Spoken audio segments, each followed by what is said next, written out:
You all know those days when we could use a little good news, right? And then there have been times when we have been desperate, utterly desperate to hear good news. And there are times, especially in these days, when we think there's not going to be any good in the daily news, right? It's been a rough weekend. I think it's been this way, though, for all of human history, hasn't it? When was it ever different than it is now? Surely it was so on that day that Jesus stood on or sat on the hillside and offered blessings to people who were hurting. Blessings. We call them the Beatitudes. Beatitudes. Why? Because the words in Latin, beati sunt, mean blessed are. And this is what Jesus repeated several times, right? Blessed are someone, and then why? How they're blessed. We call them the Beatitudes. Some people call them the Be-attitudes. Have you ever heard that? And most of us know them. Why? Because somewhere around 1940 to 1960, we were all made to memorize them in Sunday school, right? But people outside the church know these words, and they have interpreted them over the years in many different ways. This is not responding. Okay. We call it altogether the Sermon on the Mount. The Sermon on the Mount. How many blessings did Jesus give? Anybody want to hazard a guess? This is Matthew's gospel, because it depends on which gospel you're reading. Well, Matthew has Jesus blessing 9 times the people who were listening. But Luke, where's Luke? There we go. Luke has Jesus not on a hillside, but on a large flat plain where the people were listening to him, and he offers 4 blessings, 4 beatitudes. And so all of these together we call the Sermon on the Mount. Sermon on the Mount. And you may remember that Karl Marx famously said, religion is the opium of the people. And my best guess is that he was pointing right at the Beatitudes when he said that. Because many people hear in Jesus' words, Jesus placating hurting people, soothing them with pie in the sky. Oh, put up with your suffering because, one day in heaven, all will be fine. God will make it all right. No worries. Kind of sounds like her, right? I'm surprised, in fact, that nobody offered her theme song for this series.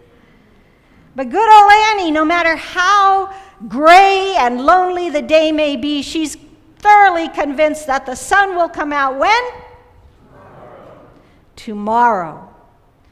Let's focus on tomorrow, if today isn't so hot. Well, it's kind of hard to do that sometimes, doesn't it? Isn't it? In the production of Godspell, it's the cast members who are playing sort of like the disciples, who kind of lift up each of the Beatitudes like an antiphon. It's call and response. And the cast member will lift it up. Blessed are the merciful. And then Jesus responds, the Christ figure, I should say, for they shall receive mercy. And they go through all of these, one after another, until they get through the first 8. And then they all have this big group hug, right? Oh, it's just wonderful. It's all for the best. Until Judas, standing on the sidelines, lifts his voice, and he virtually hurls the last beatitude straight at Jesus' heart, saying, "Blessed are you when people revile you and persecute you and utter all kinds of evil against you falsely." And there's this very awkward moment when Jesus has to face his own words. Is it all for the best? Because he knows, and Judas recognizes, that he is one of the suffering ones and what is to come. And then the Christ figure, the Jesus figure, breaks the awkward silence by saying, "Did I ever tell you that I read feet?" Yeah, it's supposed to be funny. But is that what the Beatitudes are? Comic relief for the cold, hard truth that even when we love God and seek to be faithful, bad things still happen to us and people we love. Is it all just a song and dance? No worries. It's all for the best. But I started thinking about this, looking at this more closely, and don't you wonder why Schwartz and the creators of Godspell, Schwartz and Tebelak, might set this particular scene to vaudeville? Top hat, cane, soft shoe. What was vaudeville? For those of you who remember, sorry, have heard of it. Huh? What was vaudeville? A lot of people in this room don't know what vaudeville, right? What? Yes, it was entertainment. It was the first variety show, right? Mostly dumb songs and dumb jokes. But really, that's all people had, to forget their troubles and their worries, right? They went to hear something that would make them laugh. But is that where they went? I don't know. You might remember a couple weeks ago I mentioned that what apparently spurred Michael Tebelak to write Godspell was the joy that he found in the Gospels. He had been studying Greek mythology, but he discovered the joy of the Gospels, and it captured his attention and his imagination, and he changed his graduate thesis and wrote Godspell. So maybe he found joy in these Beatitudes. Joy? Where's the joy? Yeah, joy. You know, it's a real hard sell to tell a mother whose 6-year-old was killed by a white supremacist, oh, it's all for the best. And the sun hasn't come out for Palestinian Christians and Muslims who have lived under Israeli occupation for 70 years. And the sun hasn't come out for the people of Syria. And there are African Americans still waiting for that 40 acres and a mule or some kind of reparations. And the sun hasn't come out yet for the Korean comfort women who are now dying of old age before they can ever hear an apology from the nation of Japan. It's a hard sell. But maybe Jesus was not on that hillside handing out laughs or opioids or simplistic platitudes. What Jesus was offering suffering people that day was the good news that even as they suffer, they have already been fully embraced by a God who wills abundant life for each one of them, and whose power backs up that will in the here and now as well as in God's eternity. That's good news. And that's not only good news, it's fuel for resistance. That's what Jesus was saying.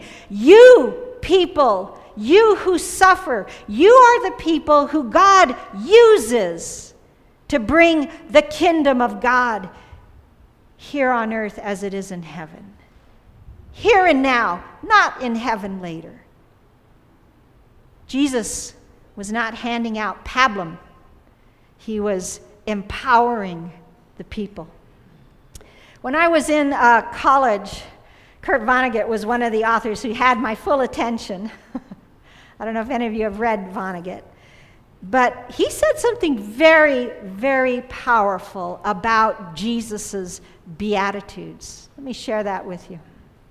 He said, for some reason, most vocal Christians among us never mention the Beatitudes.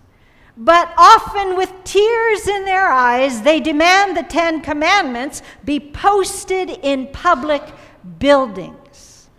Of course, that's Moses, not Jesus. I haven't heard one of them demand that the Sermon on the Mount, the Beatitudes, be posted anywhere. Blessed are the merciful in a courtroom. Blessed are the peacemakers in the Pentagon. Give me a break. He may not have been a Christian, but he certainly understood Jesus and the Beatitudes he was offering that day and still does to us. Do you? Do you know that Jesus?